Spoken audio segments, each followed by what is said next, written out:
Bon matin tout le monde, bon début de programme, c'est la première journée, yes! Je sais pas si vous êtes comme moi, mais je suis contente. En fin de semaine, j'étais là, oh my god, pas d'alcool pendant 28 jours. J'ai même pas bu de vin en plus en fin de semaine.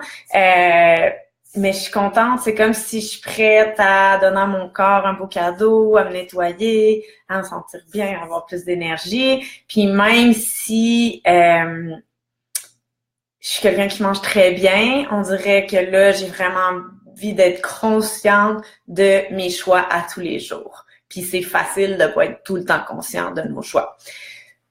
Donc, on vous a parlé, le programme est basé sur l'indice glycémique. Fait que cette semaine, c'est vraiment ça sur quoi on va focuser. Vous allez devenir des pros de l'indice glycémique. Fait que là, je vous fais un petit résumé. Indice glycémique 101, c'est quoi?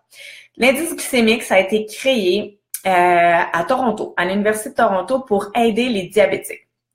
Qu'est-ce qu'ils ont fait? C'est qu'ils ont regardé le glucose, qui est du sucre pur. Ils ont regardé la vitesse à laquelle ça faisait monter le taux de sucre sanguin, dans le fond. Puis ensuite, ils ont comparé tous les autres glucides. Puis dans le fond, le glucose, ils ont donné 100, un chiffre 100. Vous allez voir, je vais vous partager un tableau. Puis après, ils ont fait la même chose avec tous les glucides et ils ont comparé au glucose. Donc, un indice glycémique qui est bas va être sous 55.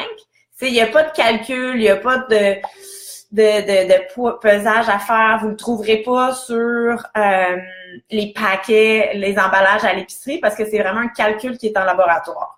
Donc, un indice glycémique bas, c'est sous 55. Un indice glycémique moyen, c'est entre 55, j'ai un blanc de mémoire. Et dans le fond, vous voulez rester en bas de 55, le plus possible. Puis je vais vous donner un tableau pour que vous puissiez faire ça. Fait que ça fait quoi l'indice glycémique?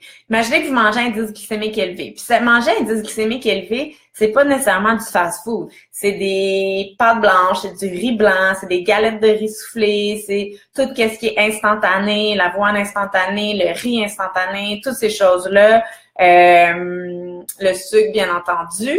Donc, tous ces aliments-là sont à indice glycémique élevé. Qu'est-ce que ça fait quand on est habitué de manger un indice glycémique élevé? Bien, vous mangez, disons, le matin, un bol de céréales, je vais dire ce que je mangeais, moi, avant des spécial cas, avec un genre de smoothie aux fruits. Fait que là, je mange mon déjeuner. Qu'est-ce que ça fait? Ça fait un gros pic glycémique. Là, le corps, il est pas bien, il y a trop de sang trop de sucre dans mon sang. Fait que là, qu'est-ce qui se passe? Le pancréas va sécréter de l'insuline. L'insuline, elle, qu'est-ce qu'elle fait? Elle transforme le sucre et elle l'amène dans nos cellules. L'insuline, c'est comme la clé qui va ouvrir la porte de nos cellules pour aller mettre tout le sucre dans nos cellules. Et les cellules vont utiliser ce sucre-là pour l'énergie. Sauf que aujourd'hui, on en mange trop de sucre ou on mange trop à indice glycémique élevé. Il y a énormément de diabétiques. Il y a beaucoup de diabétiques même chez les jeunes. Le diabète du type 2, c'était seulement vu chez les personnes âgées avant. On appelait ça le diabète du vieil âge, mais maintenant, même des jeunes ont ça. Donc, qu'est-ce qui arrive? C'est qu'à force d'avoir des pics glycémiques, quand le pancréas, quand l'insuline est allée porter le sucre dans les cellules, là, le taux de sucre va tomber. Mais parce qu'on est habitué d'avoir des gros pics, le pancréas va sécréter beaucoup d'insuline et ça l'amène à un niveau qui est trop bas. Fait que là, qu'est-ce qu'il y a? On n'est pas bien, on a de la difficulté à se concentrer, on s'endort, on a des fringales incontrôlables. Moi, c'était vraiment ça, là, des fringales incontrôlables. Je me souviens même de dire à ma mère, je me souviens exactement on était où. J'étais à ma mère, my God, en vieillissant, je deviens vraiment impatiente quand j'ai faim. Mais c'était pas ça, c'est que j'étais en hypoglycémie tout simplement. Donc, qu'est-ce que vous allez vouloir faire quand vous êtes dans un manque d'énergie, concentration, fatigue, puis faim incontrôlable, vous allez vouloir manger. Donc, vous allez aller rechercher du sucre qui va vous donner une énergie. Vous allez refaire un pic glycémique. Le pancréas va sécréter de l'insuline, la même chose. Fait qu'on est dans des effets yo-yo, là, toute la journée, toute la semaine, tous les mois. Fait que c'est vraiment à long terme, ça va créer ça. Et là, qu'est-ce qui va arriver? C'est que votre pancréas va sécréter de l'insuline. L'insuline va essayer d'aller porter ça dans les cellules, mais c'est comme si les cellules, ils vont changer de serrure, puis ils sont comme, moi, je suis trop pleine, je peux plus prendre ton sucre. Fait que là, l'insuline, elle se dit, ben, faut que je fasse quelque chose, moi, avec ce sucre-là, où que je le mets.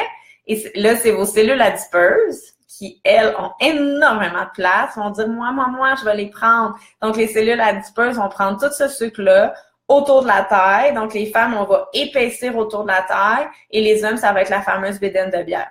Et souvent, j'ai eu des clientes qui disent, tu sais, je comprends pas, j'ai pas changé d'alimentation, j'ai rien changé, mais là, je commence à prendre du poids un petit peu à toutes les années. Mais parce qu'on vient résistant à notre propre insuline. Donc là, le corps commence à accumuler ce sucre-là autour des hanches, comme je vous ai dit.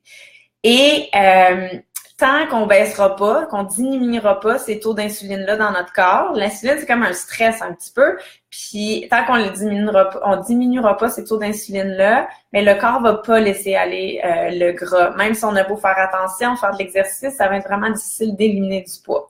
Donc, quand on choisit de manger à faible indice glycémique, vous allez stabiliser votre glycémie. Vous allez avoir beaucoup plus d'énergie parce que vous ne serez pas dans des pics glycémiques. Tu sais, ça va être juste une petite montée. Là, hop, il va y avoir une descente. Là, hop, une petite fringale, une collation, bien normale, une bonne énergie. Ça va remonter. Donc, votre énergie va être constante. Vous allez éliminer les fringales de sucre et de glucides. Donc, c'est dans le fond, ça va avoir un impact sur les hormones.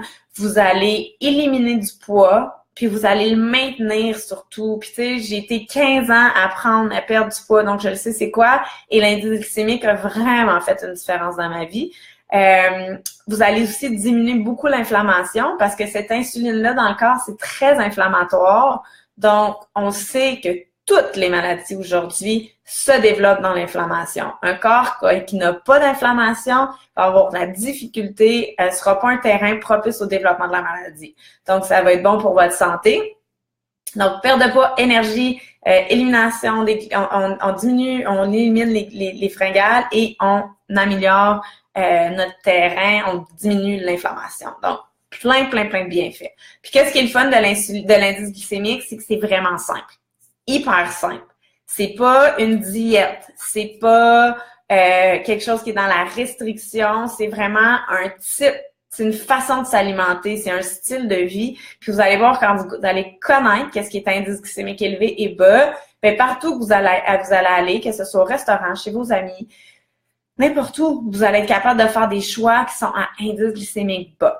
Donc, les grosses ligne de conduite à suivre, si on veut, c'est d'avoir toujours une protéine. Le plus souvent possible, une protéine et d'avoir des bons gras. Puis de suivre un petit peu les combinaisons alimentaires aussi. Ça, je vais en reparler, je vais pas trop vous mélanger, mais une protéine, et quand vous mangez un glucide, vous vous assurez qu'il est à indice glycémique bas, tout simplement. Donc, pour vous aider, je vais vous mettre un tableau.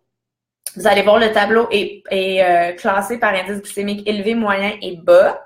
Donc, vous allez regarder, c'est quoi, vous, les aliments que vous mangez qui sont à indice glycémique haut, et vous allez les remplacer par des indices glycémiques bas. Donc, puis ensuite, vous l'avez en ordre alphabétique. Donc, regardez les pains, regardez les pâtes, regardez les farines, regardez toutes ces choses-là. Et bien sûr, dans le programme, on vous invite à en consommer moins, mais si vous en consommez, assurez-vous qu'ils sont à indice glycémique bas. Donc, le quinoa, le riz sauvage, la farine d'épeautre, la farine de quinoa, la farine de camus, c'est toutes des super belles options. Vous allez voir sur le tableau. Donc, je vais mettre le tableau. Regardez, assurez-vous de rester en bas de 55 le plus possible. Je vais vous mettre un document aussi avec des conseils et des suggestions d'un repas à faible indice glycémique. Donc, avec ça, vous devriez être super bon pour appliquer une alimentation à indice glycémique bas. Et si vous avez des questions, on est là pour vous aider et vous soutenir vers une alimentation qui est indice glycémique. Je vais vous parler vite des combinaisons alimentaires parce que je trouve que ça va ensemble.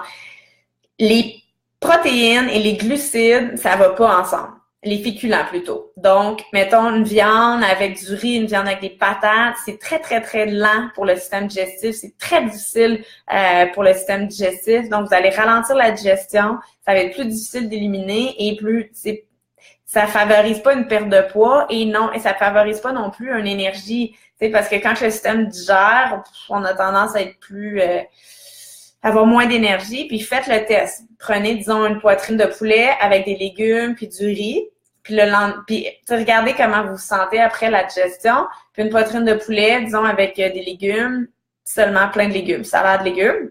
Et regardez comment vous allez vous sentir. Vous devriez vous sentir vraiment mieux, avoir une meilleure énergie. Votre digestion devrait être plus facile. Donc, moi, je trouve la règle à suivre, ou le conseil à suivre, dans le fond, règle, je trouve ça un petit peu négatif. Lorsque vous mangez de la viande, assurez-vous d'avoir juste des légumes qui accompagnent votre viande, que ce soit vapeur, cuit au four, salade, plein de légumes. Puis, tu sais, prenez une bonne portion qui va vous rassasier avec des légumes et on oublie les féculents. Si vous mangez des pâtes, si vous mangez de la pizza, si vous mangez, par exemple, un Buddha bol avec du riz, ben, mettez juste des légumes. Une pizza végétarienne, des pâtes végétariennes, un Buddha bol avec des légumes. Étant donné que vous mangez un féculent avec des légumes, ça va être beaucoup plus facile à digérer puis vous allez vous sentir bien et comme ça, vous allez suivre l'indice glycémique et les combinaisons alimentaires et ça va être super winner. Donc, on est là pour répondre à vos questions. Je vous souhaite une super bonne journée, une super bonne première journée de notre programme de 28 jours.